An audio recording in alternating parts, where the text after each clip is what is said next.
Okay, good afternoon. Thanks for joining us for the webinar. As I just getting my slides up here, I'm going to introduce you to Nathan Paul as well, who you'll see in one of the boxes. Nathan works for Worcestershire Regulatory Services and he's an environmental health officer.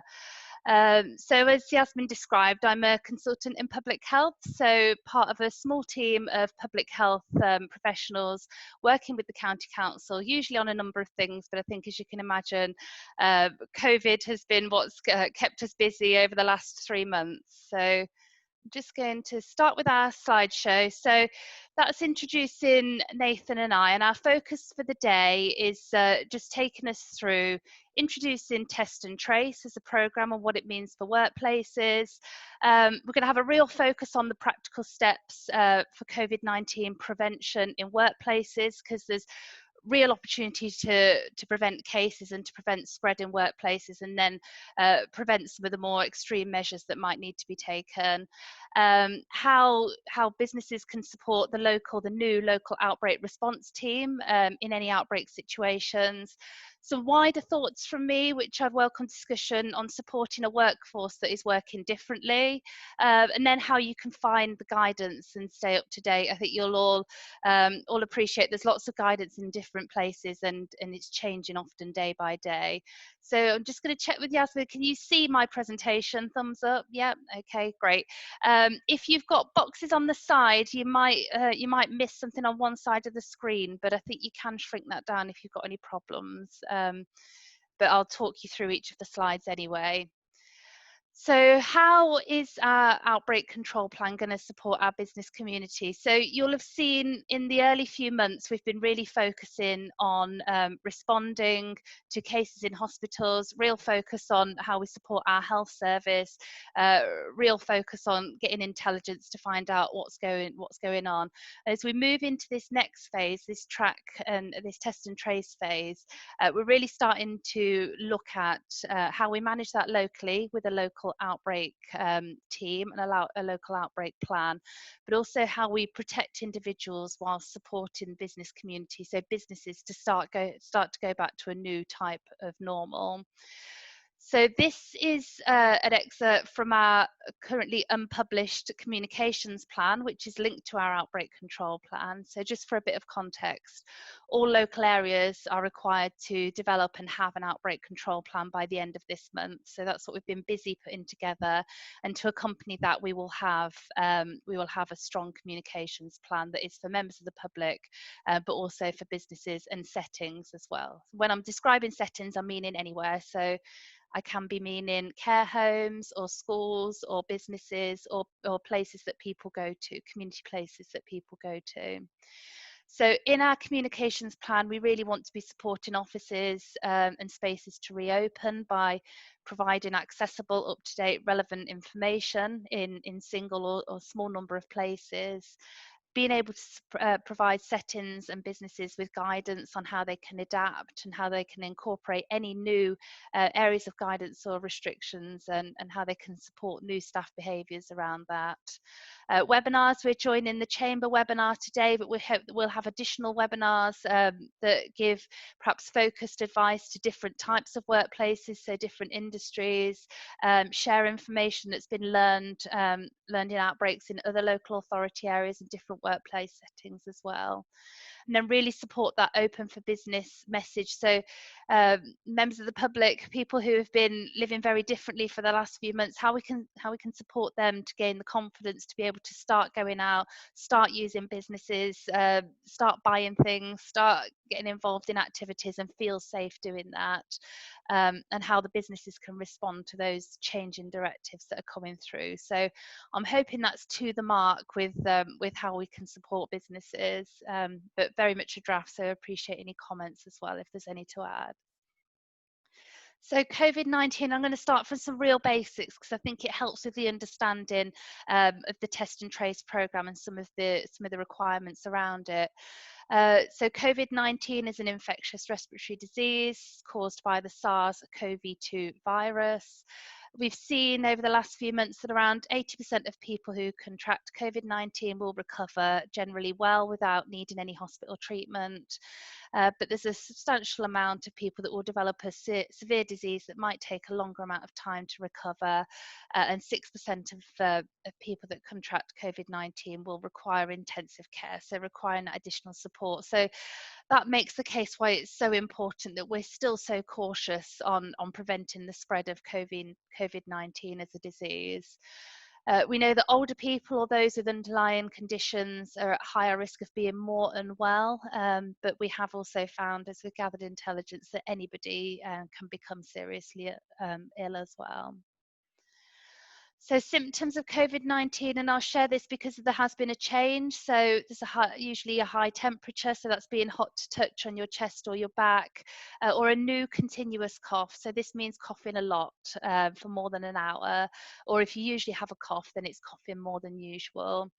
The additional symptoms that have been added have been a sudden change in your sense of taste or smell. And again, I think some people have been reflecting on when they've experienced this in previous months of wondering themselves whether they've contracted COVID-19. But that has been added as an additional symptom to look out for. And people who've been unwell have also reported a number of other symptoms that are on the side there as well.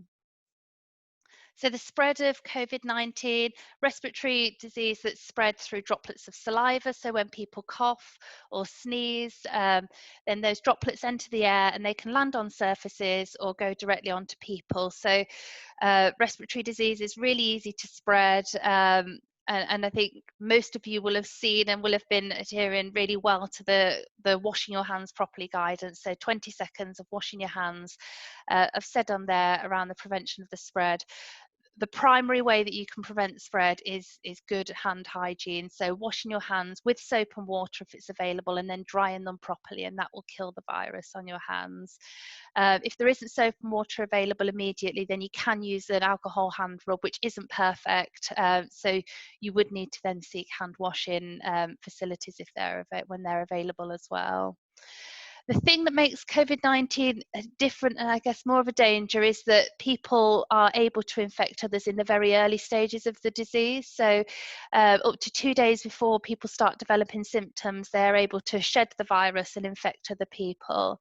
I think the other part as well is that some people have very few or very low level symptoms. So again, possible to pass on COVID-19 when you're what's called asymptomatic. The real simple measures to prevent spread around hand hygiene, also avoiding touching your eyes and nose and mouth when you're out and about. The good respiratory hygiene, so the sneezing into a bent elbow so that droplets don't form on hands and then go onto surfaces. Social distancing, and again, I'll describe how that's so important in the workplace as a prevention aspect.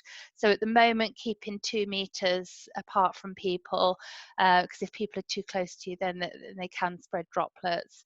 The self-isolation and quarantine, the measures that have been taken in the last few months, and then also avoiding going to any crowded places. So I know that many of you will be really familiar with all of that, but I just wanted to make sure that everybody was brought up to speed, because it provides some of that background as to some of the measures that can be taken in workplaces and settings. Just some definitions as well then. So social distancing at the moment means being 2 meters apart, and these are measures that everybody should be taking. So in a workplace or out and about with family members who aren't in your household, you should still be maintaining that social distancing.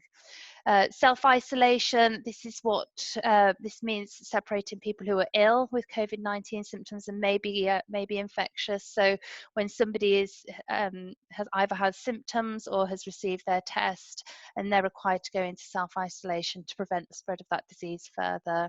And then quarantine means restricting activities or separating people who are not ill themselves at the time, so those contacts, but they may become infected with COVID-19. And the aim of that is to take those people out of circulation before they even get to that infectious stage, should they have contracted the illness.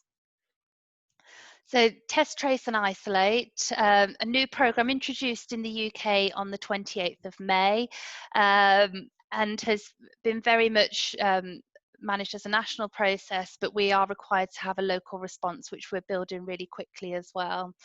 So should a person develop the symptoms and then test positive for COVID-19, any contacts, and I'll define what contacts are, will be required to self-isolate for 14 days. So immediately you can start to see what the impact that might be on businesses.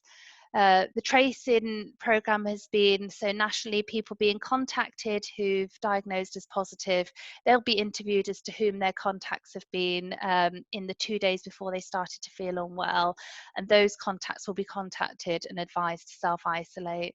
It will be confidential, so if you are identified as a contact, you'll receive a notification, and it will be somebody that you've been in contact with has been diagnosed with COVID-19, and you're now required to self-isolate for 14 days. So that patient confidentiality of the unwell person is still protected as much as possible.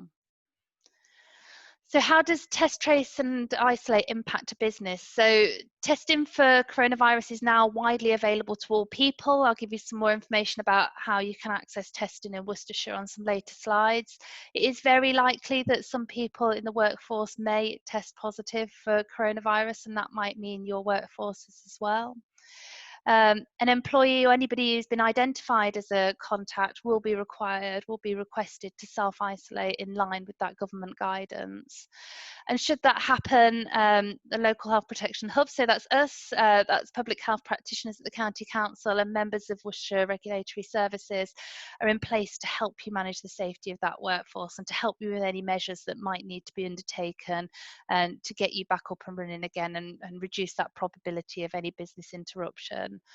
I'm just going to take a pause because I haven't got the comments up at the side, but Yasmin, are there any comments or questions so far?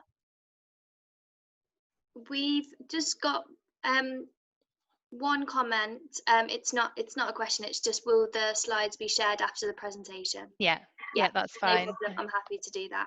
That's fine. And some of the slides later have got some links as well, so they should be working and active. So we're very happy for you to all have those and to share them wherever. So this, you might have seen this diagram that's come from central government about what happens if you have either coronavirus symptoms or if you've been alerted by that NHS test and trace programme. So if you have coronavirus symptoms, if you or anybody contacts to report sickness absence and they are reporting any of those 4 symptoms, then they should start isolating immediately. They should not come into the workplace. If somebody develops those symptoms while in the workplace, they should go home immediately, and they should book a test as soon as possible. This is really key, I think, to really rapidly resolving a situation. So either rapidly finding out who that person's been in contact with and getting them to self-isolate, or in the best case scenario, finding that that person doesn't have COVID-19 and you're able to go back to a business as usual.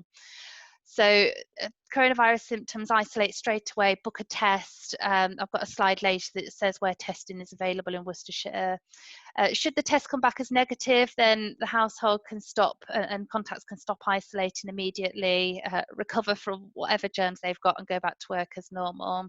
Should they test positive, the National Test and Trace Service will start to follow up those contacts. If you're notified as a contact, again, you'll have that anonymous tip-off that you've been in contact with somebody who's tested positive for COVID-19, then you're required to start self-isolating for 14 days. The rest of your household doesn't have to self-isolate, but there are recommendations that you try and keep yourself away from the rest of your household if at all possible, and particularly if you do live with anybody who's in that shielded category, so anybody who has existing health conditions. If you're isolating and you do develop symptoms, then you'd book a test yourself. And if that turns out negative, then your household can stop isolating immediately. But if it's positive, then your household needs to begin a new phase of isolation, so starting with a new 14 days. So I think you can really see there how a whole workforce can be impacted should they be in close contact with each other. So who can get a test? As of 2-3 weeks ago, anybody with symptoms, any age, is eligible for testing. Also, just as a note, anybody that's admitted to hospital overnight. So if you have an employee who, I don't know, tumbles down the stairs and injures themselves and has to be hospitalised overnight, they will also be given a COVID-19 test. So just as a bit of an extra piece of information. Testing can be booked at the nhs.uk coronavirus website or by dialing 111 and they'll arrange a test for you. The information in those blue boxes there is how that swab is taken. So those swabbing sites that are available, it's usually a self-test, and it's quite invasive. So it is around taking 2 swabs, one to the back of your nose and one to the back of your throat. There's a video. I don't know if anybody who's joined the call has been swabbed themselves. Perhaps if they have, they can share their experience. There is a video that you watch that gives you the instructions, and there's generally a good result. But I think if you are asking somebody to go for a test, get them to really pay attention to those instructions, because there is a chance of having a void test. So that's a test where there's not enough sample, or the test hasn't been done well enough, and then that person can't be released until we know the results of that test. So just a bit of a tip there around kind of not waiting too long unless you have to. The results are shared with the individual, so they're not shared with the workplace, but you should have that close relationship with your employee and encourage them to share their notification of their illness. So the testing sites in Worcestershire, at the moment, there's been the Worcester Warriors ground. So anybody who has a Worcestershire postcode is most likely to be given the Worcester Warriors ground as their choice of somewhere to attend. And you'll be given a 1-hour slot to turn up and all the equipment and the instructions that you need. There's also a number of pop-up sites. They're called MTUs, or mobile testing units, in different districts across Worcestershire. So there's been one at Evesham Leisure Centre, there's been one at the Safari Park in Kidderminster, and there was, for a small amount of time, one in Malvern as well. We have the ability to direct where they go, but we've got less and less venues for them to go to, as some places are starting to open up again, but we're always keeping an eye out as to where those pop-up sites can go. If somebody is unable to attend any of those sites, then home testing kits can be ordered, but probably a bit of information. They sometimes take that a little bit longer to come, and they rely somebody to order a courier to come and collect that test to send it back for testing. All of these tests go to what's called a lighthouse lab at the moment. So they all go down usually overnight to be processed. And we usually get results, usually within 48 hours, hopefully within 24 hours. So the sooner the better, really, to be able to know what to happen next. So a bit more information. I won't read this word for word because you will all have these slides, but it's around who needs to self-isolate. And I've talked through some of this, but I think what's helpful to talk through, because this is where businesses can really engage with some of those prevention activities that can happen. So a close contact, we're just looking at that list down the right-hand side for me here. So a close contact who is anybody who's been face-to-face with somebody who's tested positive. So if 2 people had a conversation for any amount of time, a minute or less, then that counts as a face-to-face contact. Or anybody in the line of the work they're doing or in their social lives who's coughed on or has any skin-to-skin physical contact or has a face-to-face conversation. Anybody who fits that description is counted as a contact. Other contacts are anybody who's been within 2 meters of a positive person for 15 minutes or more. So I think this is where workplaces can really have some focused preventative activity of spacing their workforce. So should I be contacted and told that I've had a positive coronavirus test and I'll be interviewed, the question to me will be, who have I been in close contact with under 2 meters for more than 15 minutes? If my workplace is spaced and I haven't been within close contact with somebody, then they would not count as a contact in that case. Contacts are also anybody that's travelled in a small vehicle. So if you have anybody that's lift sharing or is mobile in the role that they do, visiting customer sites, and if they're sharing a small vehicle for any amount of time, they'll also be considered to be a contact as well. So getting a bit more into the advice for businesses. So just to try and illustrate what I was talking about. So if you have a workforce in one area, and people are spaced quite close together, and one person develops COVID-19 symptoms and has a positive diagnosis, then everybody that they've been in close contact with for 15 minutes or less will need to self-isolate. So you can see how that could really take a workforce out. However, if you've got socially distanced workplace, which includes any staff rooms, the desks that people are sitting at, the facilities that people use, any vehicles that people might be entering, if people aren't within those 2 meters, and if somebody develops symptoms or tests positive, then they won't be, at the moment in the current definition of guidance, those people would not be defined as close contacts in that situation.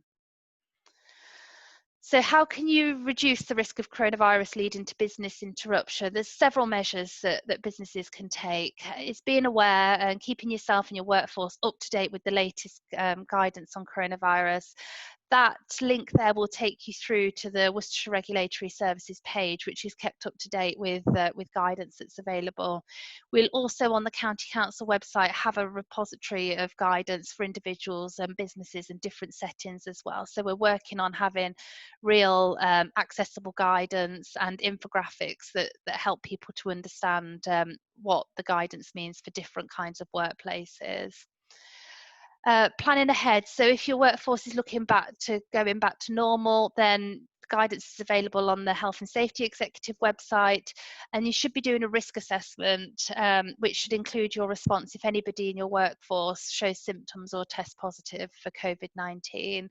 So lots of guidance available at the HSE website on how workplaces can undertake risk assessments. Gov.uk has got guidance and information as well, and there's a link on the end of this presentation.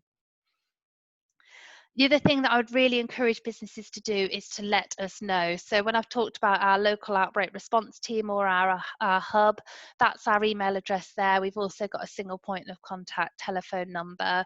The sooner that you report any positive cases or even report any symptoms to us, we can start to collect some of that information for risk assessment and support your business in the earliest stage. So really encourage that earliest reporting to help us to collect information and start that risk assessment process. And then supporting your workforce. So really, how do you engage your workforce in managing safety there? So talking about social distancing measures and talking about hand washing. We've found the linked cases that we've had in Worcestershire over the last few weeks, it hasn't often been professional contact. So it hasn't been where somebody's been out and working with somebody and either using PPE, personal protective equipment, or observing social distancing with any clients. It's been the social aspects of being in a workplace. So almost dropping your guard when you're going into a staff room, or cigarette break seems to be another time where we've seen that contact, or sitting in cars together. So really supporting your workforce to, yes, engage with social distancing in the professional part of their role, but also in the social part of their role as well.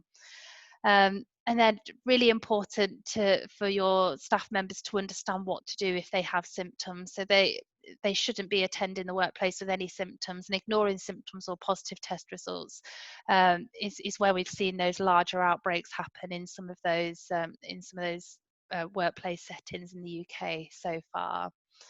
So information again, the links provided there, and the last slide towards the end of here has got more information and links on how you can support workforces.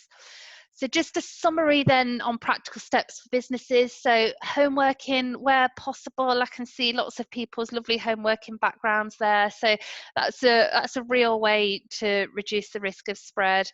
And like I said before, that contact outside of the workplace, I went for a walk this weekend and did see lots more people interacting, and people do seem to be dropping their guard more in social situations.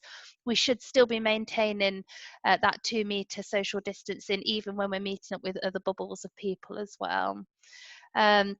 So social distancing on and off the job, in the offices, in the workplaces, in factories, but also in those places where people share gossip or snacks or cigarettes or updates on the work that they're doing. Really need to be observing social distancing in those places too. Really good hand washing facilities, which I'm sure all of you got, but liquid soap, warm water, because it's easier, and you tend to follow hand washing guidance better if the water's warm to wash your hands in.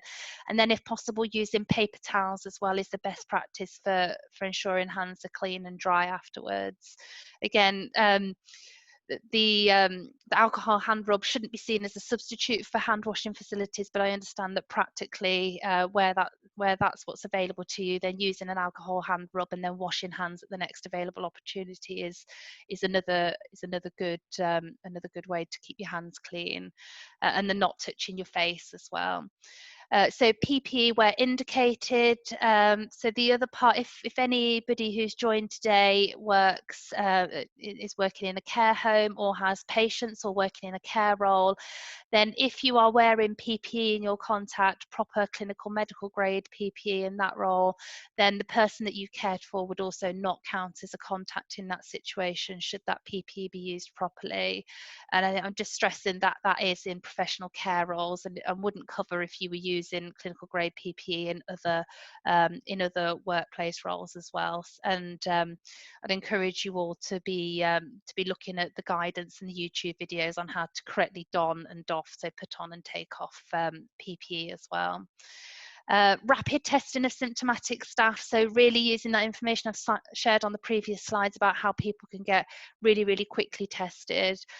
We are looking to have in a swabbing service in Worcestershire as well, so should we want to get really quick swabbing for groups of people, or to try and get results done more quickly and more locally, then we'll look to have a swabbing service that we'll be able to dispatch, and that'll again be part of that risk assessment of what's the benefit of having quicker test results and more localized testing for that group of people. Protecting shielded employees, so people who were advised to shield several months ago will still be shielding, and you will have people in your workforce potentially who are in that shielded category. At the moment, they shouldn't be returning to the workplace. They should be continuing to shield at home and keeping up to date with that government guidance on how to keep themselves safe. And if you have roles for them where they can be home based or can work differently, then that will help to protect those employees. And then protecting shielded clients as well. So where you would usually visit the households of people, if those people are shielded, unless it's an emergency situation, then those clients should not be visited at the moment, should not be visited. There's additional guidance on how they can be protected if a visit does have to happen in that workplace. So an example I've given is if somebody's lost heating or hot water and that needs to be repaired. And then how you can support your local outbreak team. So again, early notification of any cases or symptomatic people through that email address. We will have an established process that we will go through that will start with an initial gathering of information and a risk assessment. There are some workplaces that are more at risk of having outbreak situations. I think you'll have all seen in the press around the meat processing factories in Wales that are currently hitting the headlines. Some of the actions that we might be supporting or recommending will be around enhanced hygiene, so really asking what you've been doing around hygiene in your workplace, cleaning of touch points, access to hand washing facilities. So those actions will really be around trying to work out what's been going on and how that transmission could possibly or might have occurred in those groups of people. Communication support, we've got a dedicated communications person allocated to test and trace and allocated to our outbreak control team in the county council, and we very much focused on protecting individuals but also supporting businesses to go back to their new version of business as usual as well. And we would really want to support you in maintaining reputations, maintaining confidentiality, but also describing where businesses are doing a really good job of protecting their employees as well. Where closure is necessary, and we don't see that closure will be something that will happen every single day in outbreak situations, we would always look to those lower levels of actions that can be put in place to protect people in the workplace. But where it might be that we're requesting that people stay away from a workplace for a time, then we want businesses to be given the appropriate amount of time they need to activate any business continuity processes that they've got in place, unless of course it would compromise any of the outbreak control processes that need to occur to protect people. So really wanting to support businesses as well as protecting the health of people as well. So wider thoughts, and this just serves as a bit of an additional really. So really happy to talk or answer questions around this, but some of you will have people that will be working at home for long periods of time, and how you support people to be working properly from home. And I'm talking mainly around workstation assessments and using appropriate chairs to avoid any musculoskeletal problems.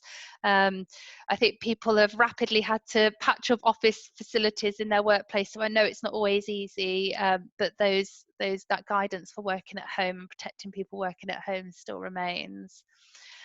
Supporting well-being, I think there's a couple of perspectives on this. So many people in our workforce have been through what's been quite a traumatic time over the last few months, living and working in different ways. Some of your workforce might also be bereaved or have lost somebody, and I think it's just that focus on how the well-being of employees is supported. And some people might be nervous about returning to a workplace as well, so how you support those employees to return to what might feel like very different situations as well.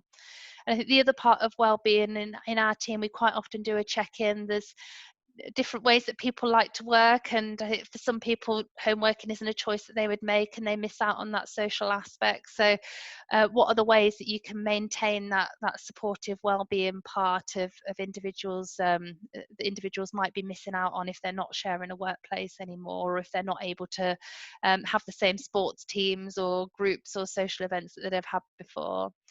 And then physical activity I've added as well, so ensuring that people have breaks as part of their day, or are using their time at the beginning and the end of the day to be more physically active as well. I'm quite guilty of sitting in front of my computer from the start of the day till the very end, and trying to make some real conscious decisions to get up and move about, which would have been a lot easier if I'd have had a short commute and walk to and from work in my usual way of working.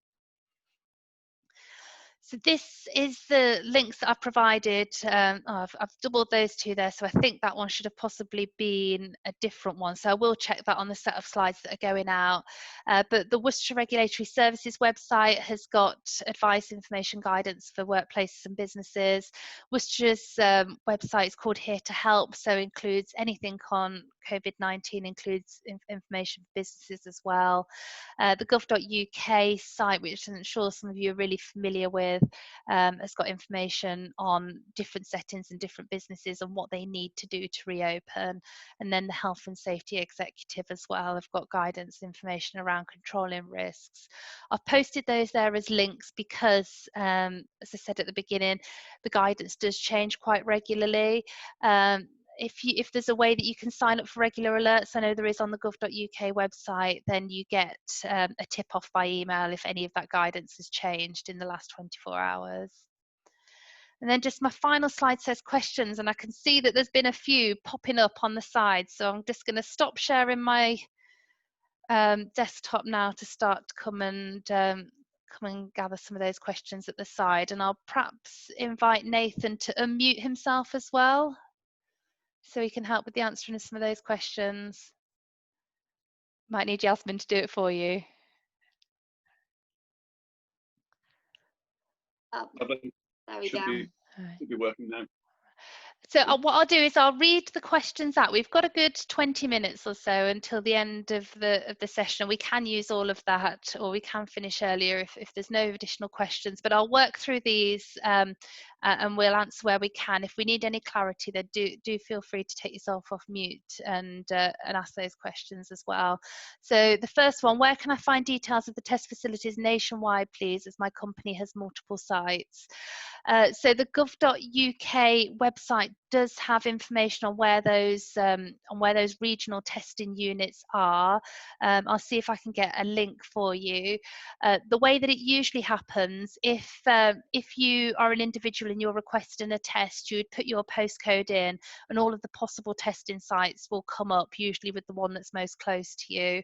But just from my local knowledge of where I am and where I work, if anyone's got employees in Coventry, there's a site at the Rico ground, and there's a site in Gloucestershire as well.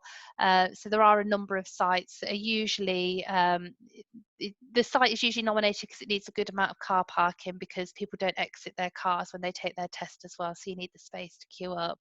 But I'll see if I can find the existing site of those testing units. And the mobile testing units themselves, they can change week by week as they get repositioned. They're currently run by the military. Does that answer that question? I've got PS Hadbolt. Does that answer that question? Okay, I'll move on to the next one. Is the reporting contact information for Herefordshire local authorities as well as Worcestershire? No, it isn't. Herefordshire has its own one, and we do work closely. We do share progress on what we're doing between ourselves and each other, and I'll give you the Herefordshire, I'll send that round as well. Yes, are you okay to make a list of the things I'm promising so I don't forget anything? Yeah, okay, fine. So I'll give you the contact details for Herefordshire reporting as well. I've had one private question, so I'll just read that one to myself at the moment, if that person doesn't mind me reading it out. What happens if a business check your temperature as you go in, and it's just because you're having a hot flush, right? I could totally understand that as well. So I think some businesses have, or some places have decided to use temperature checkers on entry to buildings. I'm not sure what the guidance says about whether that's a foolproof way of testing whether somebody does have a temperature or not. And I would be minded if you think that it's just a characterization of your own condition at the time, then you perhaps take a bit of time and ask to be retested a few moments later. Nathan, I don't know, do you know whether the temperature checking machines on entry are part of guidance? I don't think they're required anywhere, but they're an option that people can take up. I'm not certain, but I don't think that your body temperature would escalate to the same degree as it would if you had COVID or a similar infection. So I think, well, you might feel hot yourself. I'm not certain that you'd actually present the high temperature. So probably you wouldn't actually get picked up, I believe.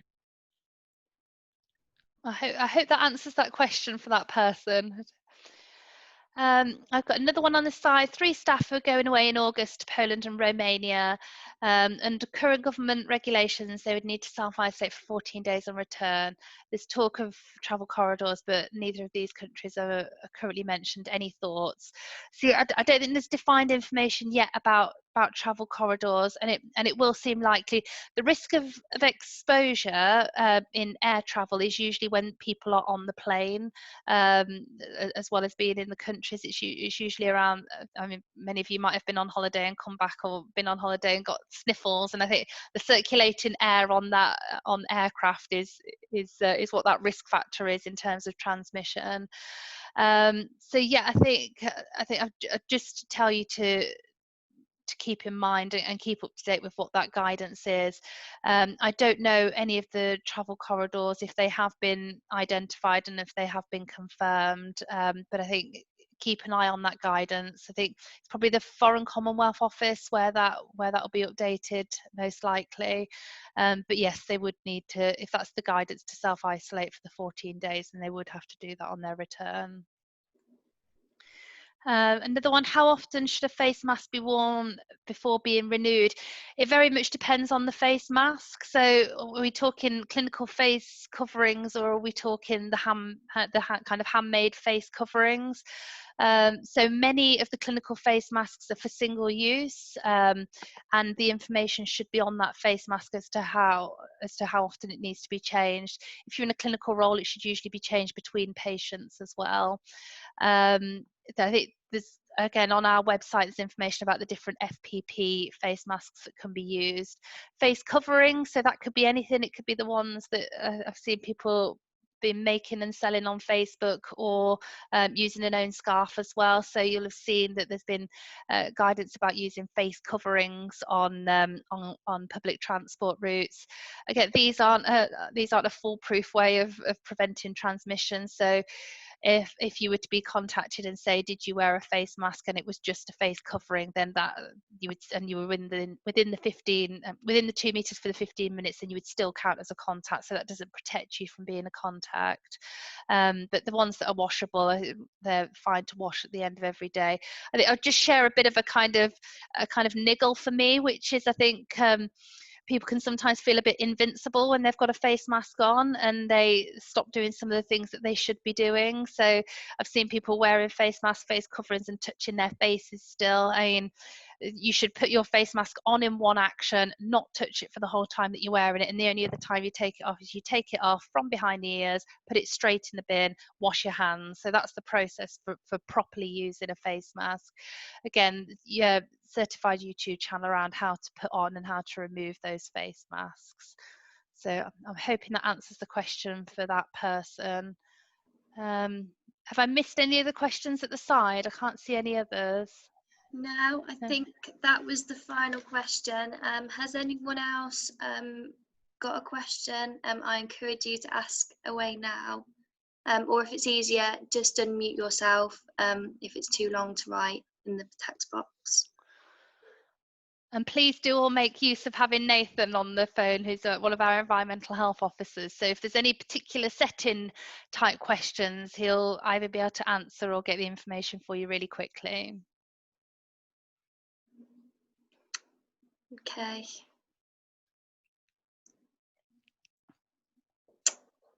I think we will circulate Nathan and Rachel's contact details.